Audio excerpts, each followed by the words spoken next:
जो would island apartment है जहाँ पे काफ़ी सारे लोग रहते हैं, वहाँ पे पिछले कुछ समय से लगातार चोरी की शिकायतें आ रही थी। कई घरों में ताले तोड़ करके सोने मकानों से चोरी की गई थी, जिसमें ज्वेलरीज भी थी और कुछ कैश भी वहाँ से चोरी हुआ था। तो इस मामले में जो हमारी anti crime and cyber unit है और थाना अमलेश्वर की संयुक्त टीम अलग अलग एंगल्स पे जांच कर रही थी। साइबर इनपुट्स के साथ साथ सीसीटीवी फुटेज वगैरह भी उस इलाके का देखा जा रहा था। इसी कड़ी में सीसीटीवी फुटेज में कुछ सस्पिशियस मूवमेंट, कुछ संदिग्ध मूवमेंट हमको दिखे।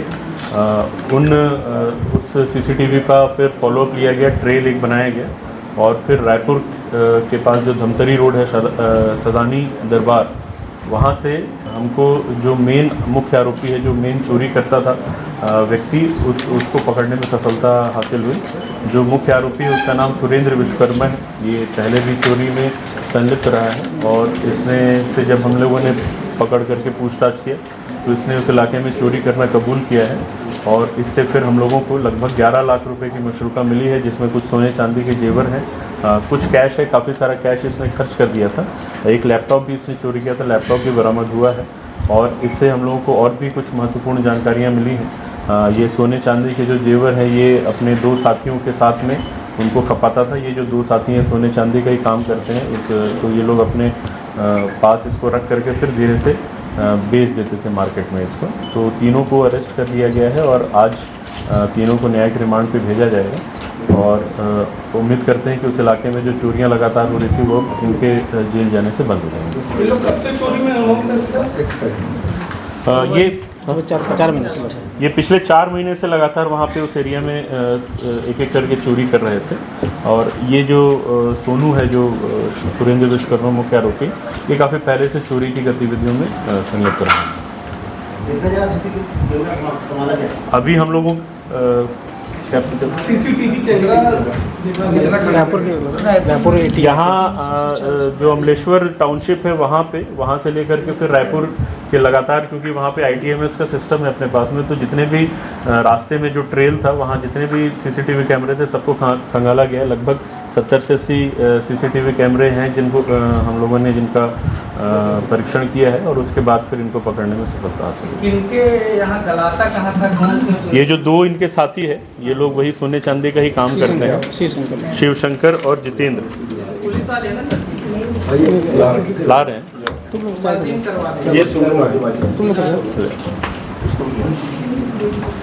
इधर सामने ये सब आरोपी रहने वाले हैं इसके साथ बिलासपुर वगैरह रायपुर के लोग बड़ी चोरी करने आ रहे हैं। नहीं, ऐसा नहीं है कि ये लोगों को जहाँ मौका मिलता था, अभी क्योंकि वहाँ पे पहली बार चोरी किया उसको सफलता मिली, फिर दूसरी बार किया तो उसका हौसला बढ़ गया कि ये, क्योंकि यहाँ से अमलेश्वर का जो एरिया है वो भागने के लिए अच्छा है, वहाँ रायपुर से घुसे और फिर चोरी करके फिर उस तरफ चले गए, तो उस वजह से इन लोगों ने उस एरिया को टारगेट किया। ये लोग जो पैसे थे उसको कहाँ खर्च किए बताया क्या?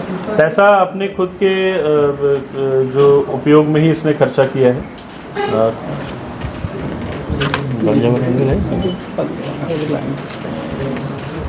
टाइमिंग क्या था सर इसका चोरी करने का? टाइम रेकी करता था पहले या अभी दिन रात किसी भी समय मकान? बेसिकली उस एरिया की रेकी करके और फिर जो भी इसको लगता था कि सोने मकान है, तो जनरली रात में ही जितनी चोरियाँ हुई हैं वो रात के समय ही इसने चोरियाँ की। ये लोग सर बताएंगे कैसे, क्या रेट लेते थे, क्या करते थे? अब वो हम लोग पूछताछ किए हैं, उसमें जो भी जानकारी मिली उसके हिसाब से ही हम लोग जो चालान है उसमें सारी चीज़ें बताएंगे। अमलेश्वर को क्यों चुना था इसने चोरी करने के लिए? क्योंकि वो रायपुर के पास में है, इनको वहाँ से रायपुर भागने में आसानी हो जाती थी, इस वजह से अमलेश्वर। उससे लगा वो रायपुर का भाटा गाँव भी है, पाठाड़ी भी है, वो भी अच्छा सामान मिलेगा। देखिए, चोरी के लिए जो सबसे उपयुक्त जगह लोगों को लगता है वहाँ पे हाथ मारते हैं। हो सकता है जिस जगह पे आप बात करें वहाँ पे इनको मौका नहीं लगा, अगर मौका लगता तो वहाँ से भी चोरी करते। तो ये बोलना मुश्किल है कि उसी जगह पे एग्जैक्टली क्यों गए, लेकिन जहाँ पे इनको मौका मिला, जहाँ पे इनको लगा कि यहाँ पे सोने मकान में हम लोग आराम से चोरी कर सकते हैं, चोरी की। तो अपनी जिले का सिर्फ कबूल है कि आसपास के किसी और जिले में जैसे रायपुर में चोरी करना बताया? नहीं, अभी तो फिलहाल हमारे यहाँ की जितनी चोरियाँ उसी के बारे में बताया। सर इनकी कोई क्राइम हिस्ट्री है इनकी? हाँ, इनकी क्राइम हिस्ट्री हम लोग खुजवा रहे हैं। हालांकि पहले इसने चोरी वगैरह किया है, एग्जैक्टली हमारे पास वो रिकॉर्ड नहीं है कि कहाँ कहाँ पे कितनी कितनी चोरियाँ की हैं। इनको रिमांड में ले रहे हैं? नहीं, इनको हाँ मतलब जुडिशियल रिमांड पे भेजा जा रहा है, पुलिस रिमांड पे नहीं ले रहे हैं इनको। सर इनके खिलाफ और कोई अपराध सेवा रहेगी? अभी नहीं, अभी हमारे जिले में और कोई अपराध इनके खिलाफ तो नहीं है। कहाँ तक पढ़े लिखे हैं साहब इन लोग? कितना पढ़े लिखे हैं? कितना पढ़ा है? 10वीं पढ़ा था। आप लोग अलग से इससे बातचीत करना तो करा लेंगे।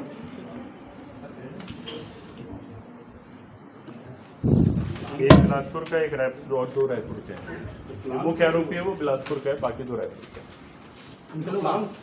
आपस में तीनों की पहचान कैसे हुई? पहले से जान पहचान हुई या जेल वेल में जान पहचान हुई? जो प्लम्बर का काम करता है उसका ठेकेदार है, उससे इसका परिचय हुआ। ये एक जो जितेंद्र है वो पेवर ब्लॉक का काम करता है, दूसरा साथी भी उसके साथ पेवर ब्लॉक का काम करता था, और क्योंकि दोनों ही सोना चांदी बनाने में मतलब उसकी कारीगरी करने में माहिर थे तो इनकी जान पहचान हुई। अच्छा, ये सोनू जो है क्योंकि चोर है तो ये हमेशा पूछता रहता था कि कहाँ पे अपना माल छपाया जा सकता है, उसी सिलसिले में इनकी जान पहचान आपस में। सर प्राय सभी चोरियों में सीसीटीवी की भूमिका बहुत ज़्यादा रही है, पर इस बीच में एक पॉइंट है कि रायपुर से आके व्यक्ति चोरी करके सामान लेके आराम से और वापस चले जा रहे हैं, तो इस बीच में रोड पे कोई गश्त व्यवस्था को लेके कोई? बिल्कुल, आपकी बात बिल्कुल सही है। अगर हमारे इलाके में आकर चोरी करके चले जा रहे हैं लंबे समय तक तो थोड़ा जो गश्त है उसको सुधारने की आवश्यकता महसूस होती है, और मैं कोशिश करूंगा कि जहां जहां पर भी ऐसा महसूस हो रहा है कि गश्त की कमी है वहां पे कुछ ऐसी व्यवस्था की जाए कि गश्त लगातार होते रहे और इस तरह की घटना न हो। सर ये चोरी का मतलब खुलासा कैसे हुआ सर? आप लोगों को कैसे इनकी जानकारी कहाँ से मिली सर? अमलेश्वर थाना अंतर्गत विगत 4 महीनों से लगातार जो वुड आइलैंड रेजिडेंशियल सोसाइटी है वहाँ पे चोरी की शिकायतें आ रही थी। सोने मकानों को टारगेट करके ताला तोड़ करके चोरी किया जा रहा था। सूचना मिलने पर जो अमलेश्वर थाना और anti crime and cyber unit की ज्वाइंट टीम लगातार चोरों के पतासाजी में लगी हुई थी। इसी कड़ी में वहाँ के जो सीसीटीवी फुटेजेस हैं उनका लगातार निगरानी किया गया, उनका एग्जामिनेशन किया गया और उससे कुछ क्लूज़ मिले। उस क्लू के तहत हम लोग रायपुर पहुँचे। रायपुर में भी वहाँ की पुलिस के साथ सहयोग लेकर के वहाँ की सीसीटीवी फुटेजेस को देख करके हम लोगों ने जो मुख्य आरोपी है चोरी का सोनू विश्वकर्मा, उसको रायपुर से गिरफ्तार किया। गिरफ्तार करने के बाद उससे पूछताछ में उसने अपनी चोरी कबूली है और 6 अलग अलग घरों से जो इसने ताले तोड़ करके चोरी की थी उसकी मशरूका को बरामद कराया। कुल लगभग 11 लाख का मशरूका है, जिसमें सोने चांदी के ज्वेलरीज हैं और साथ साथ कुछ कैश है, एक लैपटॉप है। और इसके साथ फिर हम लोगों ने जब और बातचीत की तो इसने और 2 अपने साथियों का नाम बताया, जितेंद्र और शंकर, जिन लोगों ने इसके साथ मिल करके जो माल है, चोरी का माल है, उसको खपाने में मदद की थी। तीनों को हम लोगों ने न्यायिक हिरासत में आज कोर्ट हम भेज रहे हैं और आगे की जो कार्रवाई है वो जारी है। सर और इनके साथ और कोई साथी थे सर इनके अलावा? अभी तक जो पूछताछ में जो भी तथ्य हैं उसके हिसाब से मुख्य जो चोरी करता था सोनू और उसके साथ 2 आरोपी थे, वो लोगों ने भी बीच बीच में चोरियों में साथ दिया है, पर उन दोनों का मुख्य काम था जो ज्वेलरीज को डिस्पोज करना होता था वो उसमें मदद करते थे उसकी। ज्वेलरीज को गलाते थे? हाँ, ये लोग ज्वेलरीज, क्योंकि ये लोग खुद ही कलाकारी जानते हैं ज्वेलरी की, तो ये लोग उसको गला करके फिर उसको जो जिस तरीके से भी खपाना होता था खपाते थे। सर जिसके पास ये लोग बेचते थे उसके ऊपर कार्रवाई की जाएगी? हम लोगों ने इनसे जो भी पूछताछ की है उसमें जैसे भी तथ्य आए हैं उसके हिसाब से अभी तक किसी और की संलिप्तता इसमें जाहिर नहीं हो पाई है, लेकिन क्योंकि विवेचना जारी है और आगे अगर संलिप्तता भी पता चलती है तो कार्रवाई की जाएगी।